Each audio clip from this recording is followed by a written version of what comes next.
Welcome to The Real Truth. I'm Tommy Spina. Tonight's guest is Brent Boyett. He has been very much involved in the development of, from a doctor's perspective, the prescriptive uses of the cannabis plant and medical cannabis. Welcome to our show, Dr. Boyett. Thank you so much, Tommy. I'm happy to be here. And you're the director of the Mississippi what, did you say? Well, I am a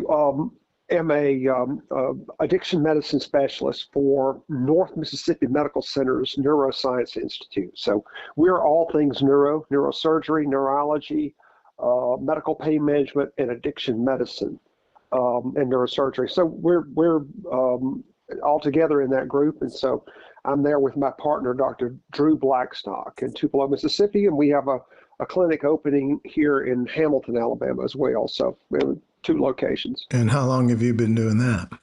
I've been with them about 4 years. Prior to that, I was an addiction medicine specialist with Bradford Health Services, and I operated a drug and alcohol rehab program as a medical director up in Madison, Alabama. I did that for a while, and prior to that, I was in private practice for over 20 years, really, almost 25 years.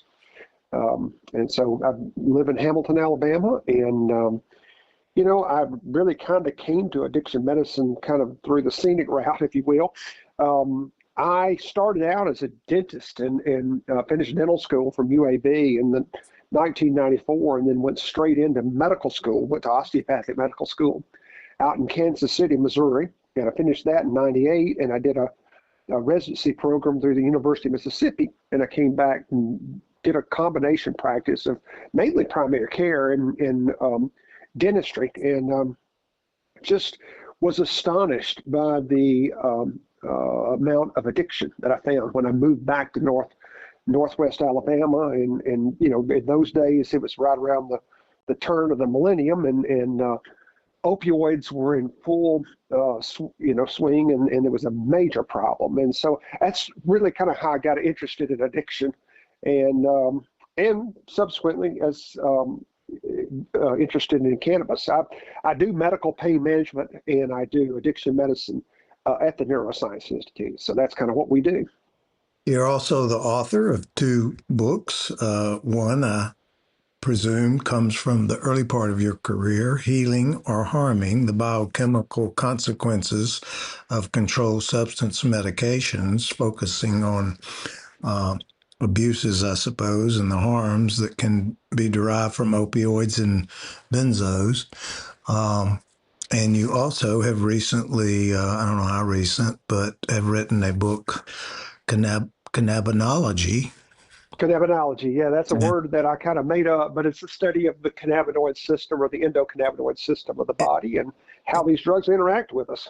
And the science behind medical cannabis. And I think that's basically the topic of our show today, because what I have done in season 2 of The Real Truth is to do a deep dive into every aspect of what's about to be introduced into the state of Alabama as an alternative treatment for, or modalities, as y'all like to call it, for a variety of specified ailments that have been identified in our legislative by our legislative body, and the legislation that was introduced has just taken forever to get the parts all moving at the same time. I have interviewed almost every aspect of the chain of seed to sale. I still lack a transporter, but I'm happy to have a doctor. And I was advised just yesterday by Mr. McMillian, who's been one of my historical guests when I had a TV show before it was canceled. Somebody didn't like something I said by Sinclair Broadcast Group, but that's another story that's on one of the episodes. I won't go into it. In any event, that we have almost 20 doctors certified now in the state of Alabama? Is that a That's great. That's relative? great. Oh, you're not aware of that. I'm I'm telling not you aware. that. Yeah, I am one of those, but I'm glad to hear that there are 20 doctors certified. I am one of those 20. Well, so my listeners they don't seem to understand, and I want them to understand that a dispensary would be more appropriately described as a pharmacy that provides medical cannabis to patients who have been written prescriptions by people like you for certain specified ailments. Now, Right, let's pretend I'm a patient and I right. have one of the qualifying ailments. I walk into your office, or I call, I make an appointment. Is Mhm. that how that starts? What happens? What does the That's patient do? That's right. So patients come in with a complaint that could be, in most of the time, it's a pain complaint that we have, some sort of a musculoskeletal or neuropathic pain syndrome that has failed all other therapy options. And that's important because as an addiction medicine specialist, and I like to explain what addiction medicine is. Addiction medicine, at least by my definition, is the field of medicine that helps patients establish a functional perception of pain and pleasure. And I use those terms, pain and pleasure, very broadly. So it involves physical pain, arthritis, neuropathic types of pain, musculoskeletal types of pain, but it equally involves emotional pain. Things such as fear, anxiety, sadness, depression, guilt, shame, anger, loneliness. Any form of discontentment I would classify as a form of pain or suffering. And on the other end of the spectrum, and it's a spectrum with shades of gray, there is pleasure or contentment. So think of pain as all forms of discontentment and pleasure as all forms of contentment. When I say a functional perception, what I mean by that is this, Tommy.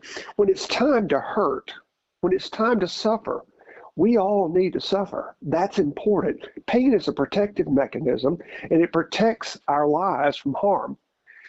Pleasure, on the other end of the spectrum, motivates us to pursue things that are essential for our survival. I'll give you some examples.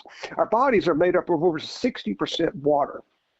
But too much or too little water content of our bodies can be dysfunctional and even deadly. So one of the ways that we manage this is through the perception of pain and pleasure. If we go too long without replacing lost water volume, our minds will develop a form of pain called thirst, and we'll be compelled to stop what we're doing and approach a water cooler, and we drink that fluid, and subsequently we receive some pleasure, and as a result, we do not go into hypovolemic shock or even clinical dehydration, and that's a good thing. The same motivations occur for food and nutrition. Our ancestors didn't know where their next meal was coming from, and they had to be motivated to leave the cave and go out and hunt and gather in order to avoid the pain of famine. Last year, the number one cause of death for Americans between the ages of 18 and 45 was opioid overdose, usually fentanyl.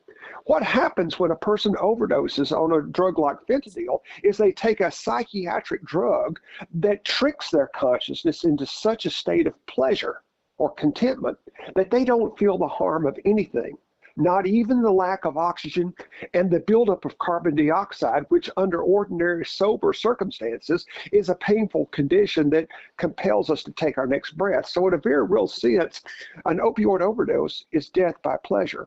And so it's essential to maintain our perception of pain and pleasure. I always tell my patients the only pain-free state that any of us will ever achieve is death. And that's not the goal of any treatment. It's not functional. So we want to find that sweet spot somewhere between agonizing misery and blissful contentment that is conditional upon our interaction with our environment and our circumstances that is normal. And that's what we're shooting for. And that's what we are going for when they come in. So when a patient comes in, they tell me what their complaints are. I look to make sure that all other options have been exhausted. The surgeons have can't do any more surgery. The interventional pain specialists have tried epidural blocks or facet blocks, and those have failed. Rheumatologists have looked at the immune system, and there's nothing more than they can add. And so as an option of last resort, the patient sees me to treat their mind. And to be clear, that's what we're doing when we're treating pain with either opioids and to some degree with cannabis. We are treating the mind. We're altering a person's consciousness. And that comes with a lot of considerations biologically, psychologically, and even socially and spiritually. And subsequently, we do take a biopsychosocial approach to pain management and people with an emphasis on function rather than comfort. And that is important, I think. So when a person comes in, they tell me what their symptoms are. I take into account their comorbid conditions. I take into account their age. I take into account their psychosocial circumstances. And then I recommend or offer a therapy. That might be an opioid. It might be a partial agonist opioid. It might be a cannabis. And if cannabis is chosen, and I always say this, that the doctor-patient relationship is one of an equal partnership. And each holds veto authority over any therapy. And if either the patient or the prescriber feels that the risk-to-benefit ratio of the treatment is not favorable, not only do they have the option to deny treatment, but they have the duty. I mean, it's one of our ethical obligations to our patients is to do no harm. And so that's the whole thing. So it's only through unanimous agreement that we move forward with a treatment such as cannabis. And so I try to explain the risks and benefits of a medication like cannabis. And let me say this, it has risks. When you compare it to some of the standards of care, the risks are arguably less than some of the standard of care, such as full agonist opioids and benzodiazepines. But there are still risks, and those need to be discussed. So we talk about this, and then we certify the patient for medical cannabis. And the state sends them a card that allows them legal access to any dispensary in the state of Alabama. And when they go in, they're able to purchase. And in the state of Alabama, we have basically non-inhaled routes of delivery, with the exception of meter dose inhalers. And so that's kind of how it works. Now, let me just say this, Tommy. This is an important concept about cannabis. I always tell my patients that cannabis is not a drug. Cannabis is literally a symphony of drugs. And so there are almost 500 different chemicals in the cannabis plant. And that would be referred to as a cannabinoid? Cannabinoid is one section. There are 3 different primary sections of chemicals in the cannabis plant. One is the cannabinoid section. One is the terpenoid section or terpene section, and the other is the flavonoid section. The difference between a terpene and a terpenoid is the terpenoids have an oxygen molecule. Terpenes are void of an oxygen molecule. But the primary medications in cannabis fall in the category of the cannabinoids and the terpenoids. And there are literally dozens of those. And so the analogy that I use, Tommy, in explaining how cannabis is different than most other medicines that doctors prescribe and manage. Most medications, most pharmaceuticals that doctors prescribe and manage are monomolecular. That means it's one chemical, sometimes 2, in a combination pill that a person takes that goes in and does, pretty simple stuff. And we know kind of how the mechanism works inside the body. So if you could imagine acetaminophen or lisinopril or metformin as being like a violin player, a violinist standing on the stage playing a violin, if that's true, then cannabis is like an entire orchestra playing in unison. And it is the mixture of that orchestra that creates the clinical effect. And just like in music, there is the components of cannabis are biphasic, which means that there is a sweet spot in the concentration or the dosing of each one of those things. And just because a little bit of THC is good does not mean more THC is better, or CBD or CBG or beta-myrcene or so forth. And so it's important to understand, I always say this, that the patient and I are the maestros. We're conducting the orchestra. And in order to conduct the orchestra properly and achieve the effects that we want and to avoid the unwanted side effects, we need to understand the talents and the limitations of every musician we have playing in an orchestra. You cannot call on a trombone to do the work of a violin because they have different skill sets. And you cannot call on CBG to do the work of beta-myrcene or delta-9 THC or THCV because they all have different skill sets. They all work on the body in different ways. And so it's important to recognize that.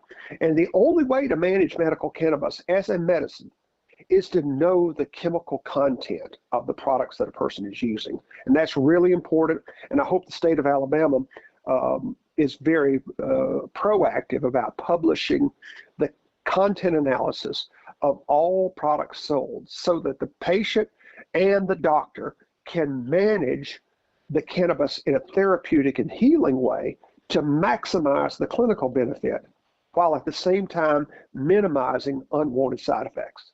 That's very important.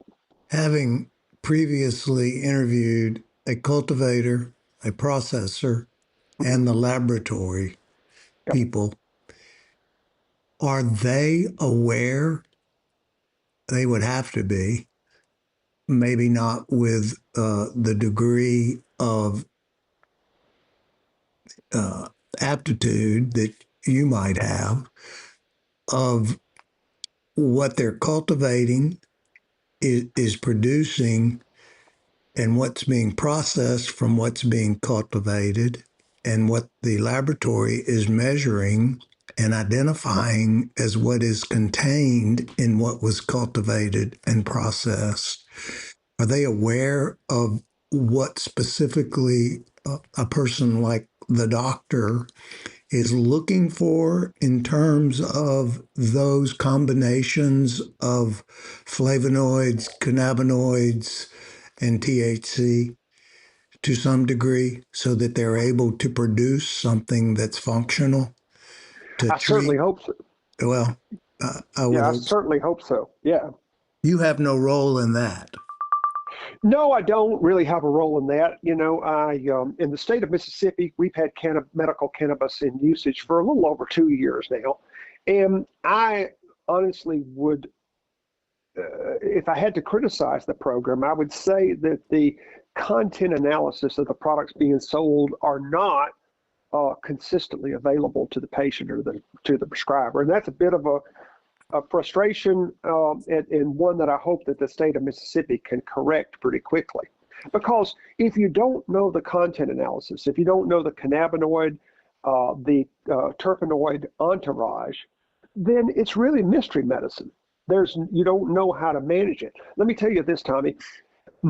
Treating nausea and vomiting in a patient that is undergoing cancer chemotherapy is an entirely different chemobar or entirely different entourage than treating chronic pain or treating seizure disorder or treating insomnia where you're trying to make a patient sleep, or treating pain while you're trying to keep a patient alert.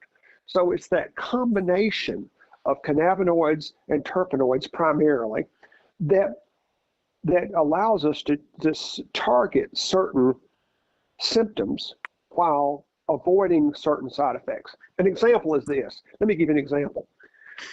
One of the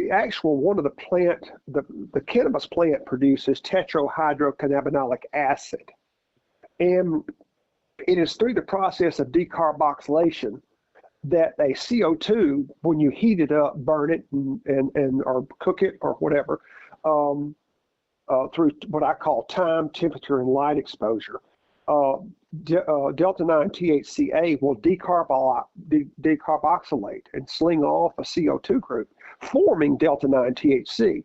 Now that's important because of a couple of things. Number one, THCA does not cross the blood-brain barrier very well at all. And so it doesn't cross over and change your consciousness. It's not considered a psychoactive drug. But at the same time, THCA is shown to be very effective as an antiemetic, an anti-nausea medication. So if a person, let's just say, has breast cancer and they're undergoing cancer chemotherapy, and they want to achieve the anti-nausea effects, the antiemetic effects of cannabis without getting the head high and cognitive impairment, then THCA would be the predominant cannabinoid that you would want to use in that chemovar. And let me say this about THCA. THCA, with time, temperature, and light exposure, will break down into THC. And so it becomes psychoactive over time. And then with even more time, temperature, and heat, delta-9 THC will further break down into CBN. And CBN is a sedating cannabinoid. When I always tell my patients, when you see CBN, think of CB night. And when you see CBD, think of CB day. And so that's the reason back in the old days when cannabis or when marijuana was smuggled across through the clandestine routes, sometimes the community would say, don't buy weed from him. All he sells is that old sleepy weed. And what that meant was that it was old and broken down and maybe he left it in his car. And subsequently, the THC broke down to CBN and it just made you sleepy rather than an uplifting giggle weed, which is more of a sativa variety with CBD in it. So lots of moving parts in cannabis. And that's why it's so important that the doctors in the state of Alabama are prepared to manage medical cannabis as a medicine instead of recreational approach. Well, we've made it clear in this season that this is patient oriented, Right. and it is intended to be for medical purposes, even though some of our what used to be printed media are always quick to show a big picture of a nice marijuana bud when in fact that product is not even available. But before you respond to that, Mm-hmm. I would think that you, as the prescribing physician, would need to know what product and what combination of those cannabinoids, CBN, CBDs, are labeled on the product, which is what the laboratory identifies, sometimes passes it through, sometimes sends it back to the cultivator and says, hey, this has got too much of this or not enough of this. And then, of course, the processor has to extract the oil from the biomass, which I learned as a new word for the plant, Right. and ultimately get it into some combination of these things you've just described to treat specifically the ailment that the patient is sitting in your office telling you they have. How else would Absolutely. you know? You have to know what's in the dispensary to know what to write the script for. Are you that Absolutely. specific in your script writing process? I try to be specific in what I recommend in terms of chemovar and dose. Now, let me clarify one thing. Because cannabis is still a Schedule One controlled substance, this is more or less a legal distinction. We don't prescribe cannabis. We certify that a patient qualifies for cannabis. But I will Okay, tell you this, that that's good. even though I don't prescribe cannabis, I certify the patient is qualified for it. I still am that patient's doctor. And I still want to help that patient select a chemovar or an entourage that maximizes the clinical benefit at the same time that we minimize unwanted side effects. And That's that that's that may aimed at their specific reason for being in your office. That is correct. That is correct. So again, treating seizures is an entirely different product than treating pain or treating nausea or making a patient eat. stimulating appetite. So there's different things that you want to have in the content analysis to achieve certain goals. And we could talk about those things specifically if you'd like. Sure. Yeah. So generally speaking, you hear Delta 9 THC is Yep. kind of the star of the show. So keeping in the And theme of Delta 8 has gotten a real bad rap from the that's right. convenience store industry. Yeah. And let me check quickly. I'm glad you brought up Delta 8 because we need to talk about that a little bit. Delta 8, Delta 9, and Delta 10, basically the Never three seen a different, Delta 10. there is a Delta 10 out there. And so really what these three different variants of tetrahydrocannabinoid molecules just denote where the double bond is inside the benzene ring. So if the double bond is in the number 8 position, it's called Delta 8. If it's in the number 9 position, it's called Delta 9. If the double bond's in the 10 position, it's called Delta 10. And to be honest with you, all three are partial agonist ligands at the CB1 receptor. All three Now, fit the CB1 receptor of the neuron in very much the same way. So they're kind of interchangeable, except for the 2018 Hemp Act kind of specifically pointed or classified Delta 9 as the Schedule 1 product, which kind of left Delta 8 and Delta 10 as kind of not included in the Controlled Substance Act, if that now makes sense. you used the word agonist. Yes. What is that? Yeah, I live my life as an addictionologist thinking about receptor interactions. How do drugs and chemicals in the body interact with receptors? CB1 and CB2 receptors are the primary cannabinoid receptors in the endocannabinoid system, the human body's In the brain. In the brain. It is in the brain, but it's all throughout the mammalian body. So you'll have CB1 and CB2 receptors in the dermis of your skin. You'll have them in your muscle. You'll have them in your bone. You'll have them on your white blood cells and your immune system. It's really all over your spleen. CB1 receptors are primarily focused in the central nerve or in the nervous system, whereas CB2 receptors are primarily focused in the immune system.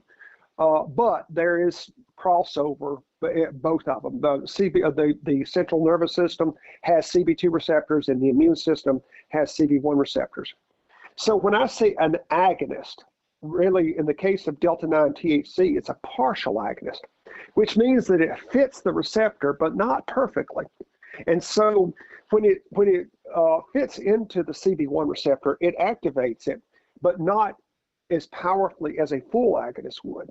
An example of a full agonist cannabinoid, Tommy, would be, do you remember when Spice was a street drug that came out several years ago? Sure. And people were getting psychotic? Okay. And kratom. Kratom would be another example. Yeah, kratom is a partial agonist opioid. Kratom breaks down into two active opioids, metrogenine and 7-hydroxymetrogenine. And that's a different receptor system. It's the opioid system. But back in the day when Spice was on the street, and it's still there some, Spice was a full agonist cannabinoid that stimulated the CB1 receptor. And it's important to recognize that the toxic effects of cannabis or cannabinoids is not respiratory depression like opioids. So when you take too much heroin or you take too much fentanyl, it depresses your respiratory drive to the degree that you just die. So people don't overdose and die on cannabis, but you can overdose and have a psychotic experience. And so the toxic effects of THC is psychosis. And it can happen even with the partial agonist ligand of Delta 9 THC. But back in the day when we had the full agonist, the molecule that fit the receptor perfectly, Spice, we saw a lot of psychosis. And so...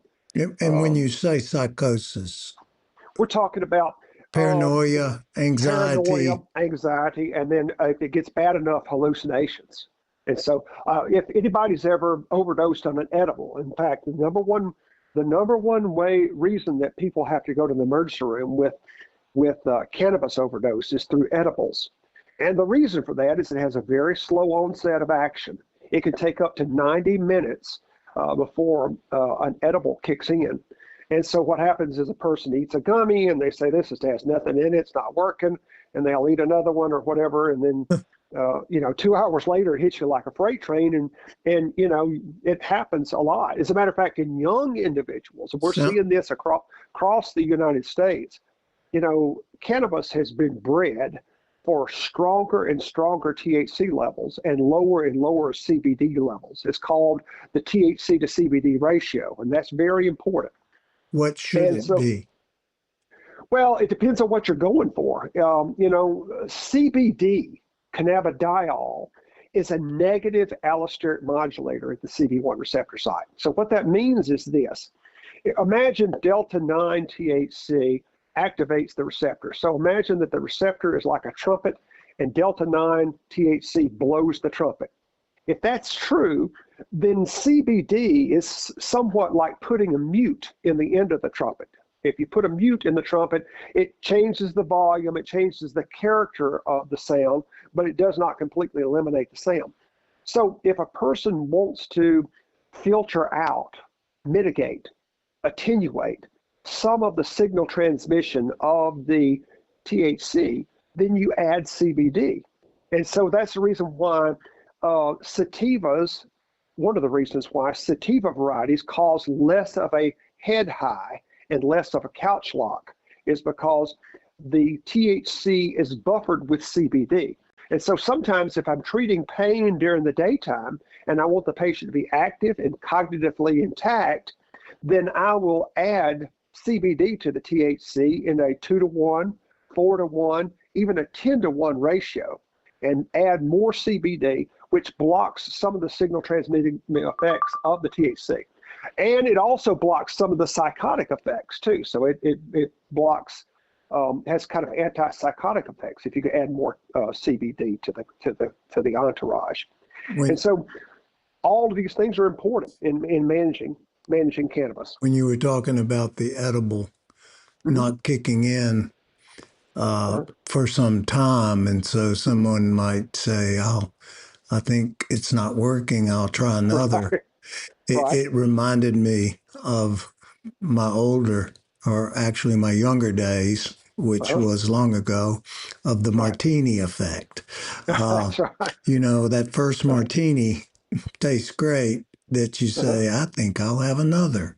Right. About the time number one is kicking in, number two is just taking off. And by the time you order number three, it's lights out. So you don't do that. And I guess the same would be true with the edible aspect of what we're talking about, medical cannabis, but we don't have edibles. We have one gel cap or gummy, for lack of a better word, in the state of Alabama. And are all gel caps, are all tinctures, they're not going to be created equal. They're going to be different varietals of combinations of substances that have been derived from the hemp plant, basically. That's correct. That is correct. So in many of the products in the state of Alabama, the way that the medicine will be processed is that processing plants will have the capacity to separate the components of cannabis off. They use either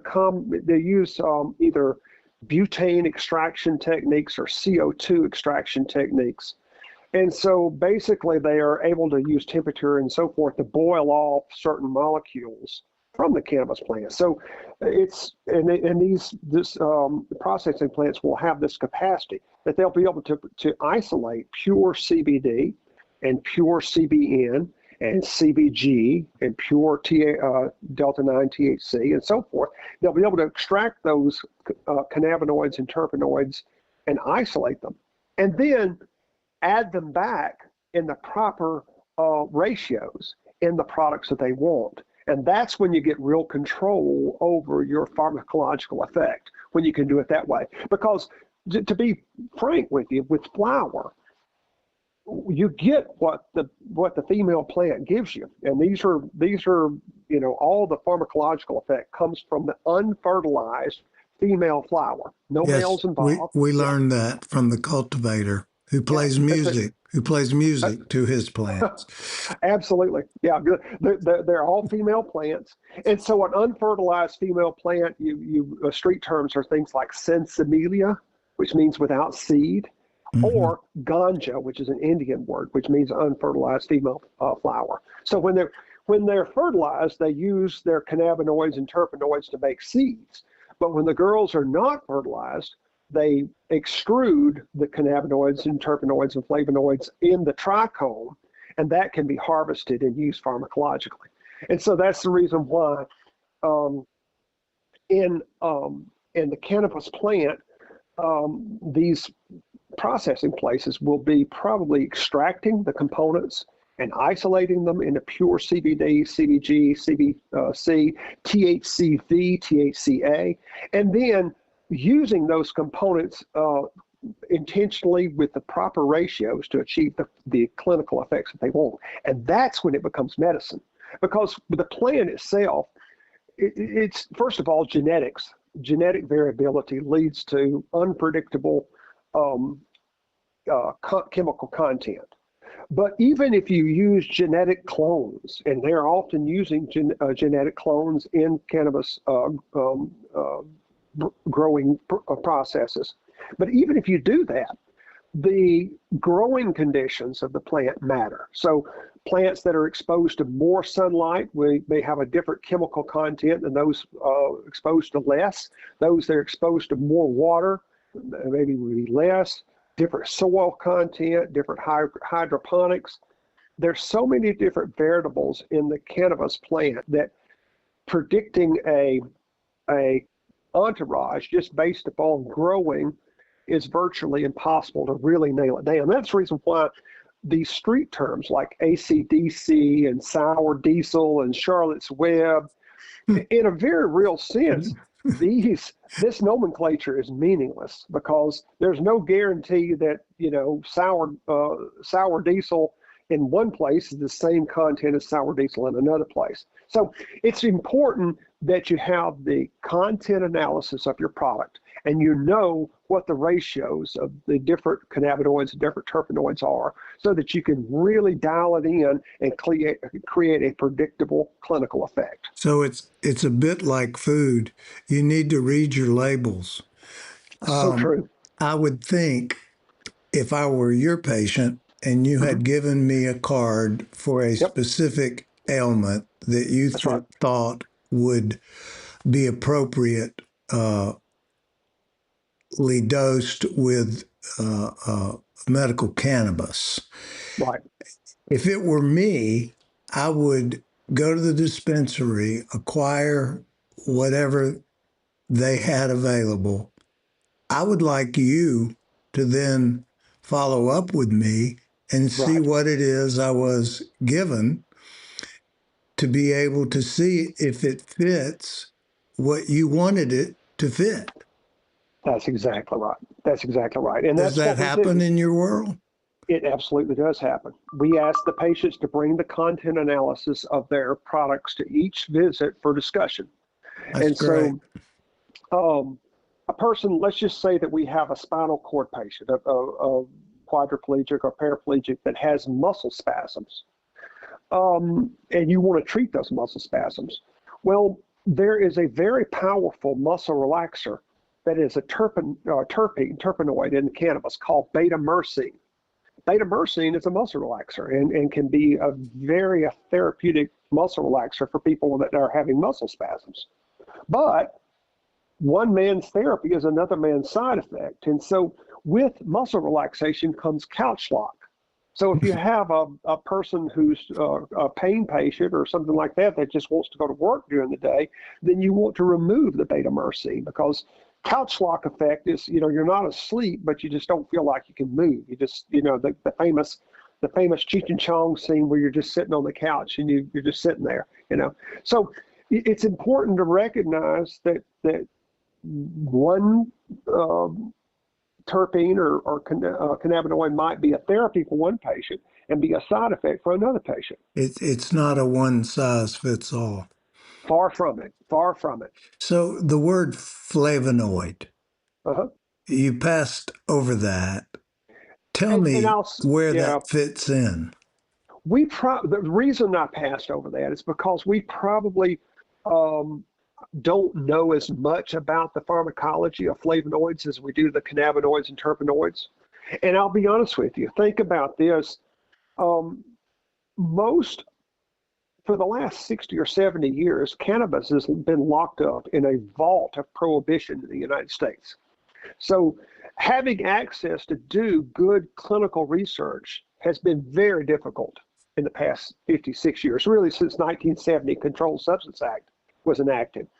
And so we have to look to other countries for a lot of our science regarding the clinical effects of cannabinoids, terpenoids, and flavonoids. In fact, most of the early science came out of Israel for the CB1, CB2 receptors were first isolated by a guy named Mashula in Israel, a scientific researcher. And then the ligands, these are the natural endocannabinoids that activate the CB1 and CB2 receptors, are anandamide and 2-AG. So all of those things were isolated by foreign countries, and the American scientists have just had to read about it from other literature. That's changing now. There is a lot of research going on, and so I suspect that we will be looking more into the flavonoids and learn more about if they do have clinical effects. But most of the science that at least I know about have been done with the cannabinoids first and the terpenoids second. And so more to come. Like I say, there's almost 500 different known chemicals in the cannabis plant, and we've just scratched the surface on studying those things. Well, I have a brother. I know he's listening. He's going to want to know the answer to this. I think I know the answer because we're still dealing with a Schedule One substance. Right. So let's say we get to Schedule Three, which means it has a medical value to Right. it. Mm-hmm. Does that then allow Medicare to pay for it? Ooh, that's a good question. I'd like to see how Oh, that is coded. yeah, yeah. I don't know. I I mean, was it's sort of yeah, in jest that I asked that question, but it's certainly a valid question.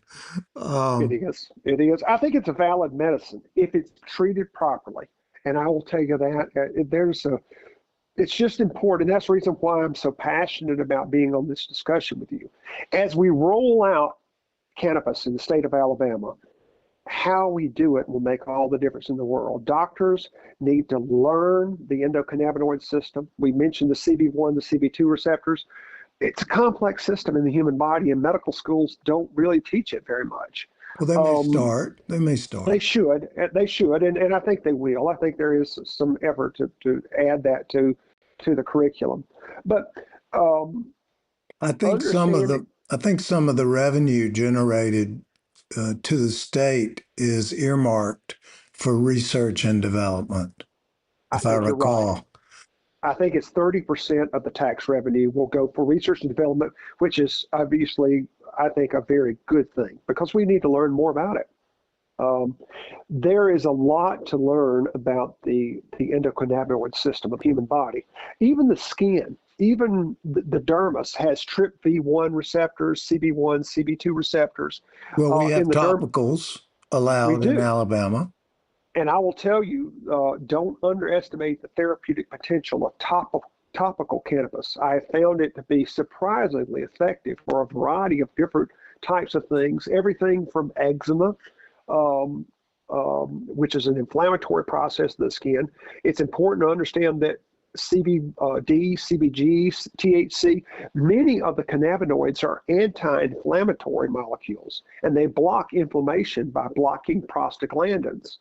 And I told you that there are CB1 receptor or CB2 receptors and CB1 receptors in the immune system.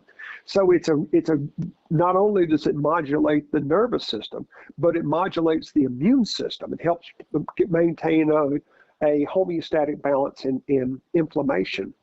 and lots of potential there. So topical cannabis products can be effective for neuropathic pain, post-herpetic neuralgia. I've had really good response with full spectrum topical cannabis products in the treatment of post-herpetic neuralgia, which is a pain syndrome that lingers after varicella zoster or after shingles outbreak. Other types of neuropathic pain, diabetic neuropathy, people speak, can be very effectively treated with topical cannabis products, especially the full spectrum products. What about those little brown spots that dermatologists take a blowtorch to?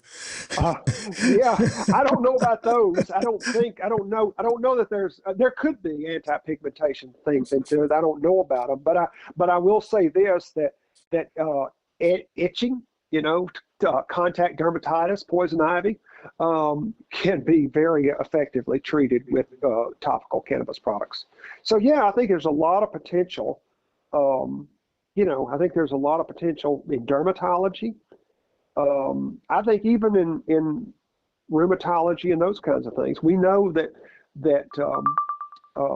certain cannabinoids can be very effective as anti-inflammatories for joints and things like that. So yeah, it's just there's a lot of research that needs to be done and a lot of opportunity. My field of expertise is more how drugs affect human consciousness. And yes, cannabis does affect human consciousness, and it's not always in a positive way. Let me say that. Cannabis overdose is real. While it is not usually deadly, it can be very, very troubling. And let me just say this, that especially in younger individuals, we see people that go off to college towns like, Tuscaloosa, University of Alabama, Auburn, Ole Miss, Mississippi State, and then maybe a college freshman gets into some really, really strong THC dosed cannabis. And, there's psychosis that occurs. And, the university police will arrest them going through somebody's trash or running naked down University Boulevard. And, you put them in the psych unit and you drug test them and they have THC, and you never know if it's the onset of schizophrenia or it's just THC-induced psychosis. And so, you can treat it with antipsychotics and benzodiazepines, but by and large, you just have to let the THC levels fall and see what happens to that individual. And it happens a lot, frankly. So you have to be careful. It's just because a little is good does not mean more is better. And that's, I have seen the dark side of cannabis, especially in adolescents. We do not, at our clinic, we do not certify medical cannabis for anyone under the age of 25 unless it's end-of-life care.